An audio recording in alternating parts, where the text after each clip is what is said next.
Ils sont une dizaine en train d'arracher les fils barbelés qui protègent l'ambassade de France.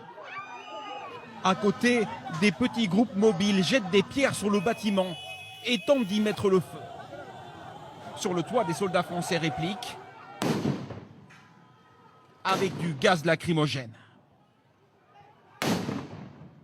Hier, toute la journée déjà, la représentation française avait été prise d'assaut violemment. Les manifestants tentent en vain de pénétrer dans le bâtiment et crient leur haine de la France. On est en train de mettre le feu à l'ambassade. On ne veut plus la France. On ne veut plus la France dans notre pays. À part les Français sont ici, ils n'ont rien fait pour le Burkina. Plusieurs autres symboles de la France ont été attaqués, comme les instituts français. Ici, celui de Ouagadougou, après le passage des pilleurs. Tous les ordinateurs ont été emportés, tout a été saccagé.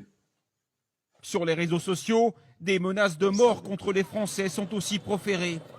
Le pays compte 4000 ressortissants, comme Hélène Beaulieu qui travaille pour une association et qui a reçu la consigne de ne pas sortir de chez elle. J'ai échangé plusieurs fois avec des amis hier. Ils disent que la situation leur fait quand même peur. On est dans l'attente de savoir qu'est-ce qui va se passer. Voilà, quelle va être la situation à la fin.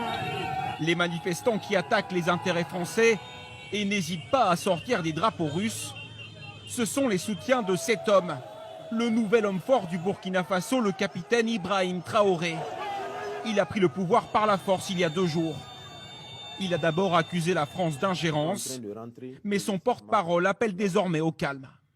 Nous vous invitons donc à vaquer librement à vos occupations et à vous départir de tout acte de violence et de vandalisme. Ce soir, le président déchu du Burkina Faso, le lieutenant-colonel Damiba, confirme sa démission. Il s'est réfugié au Togo voisin.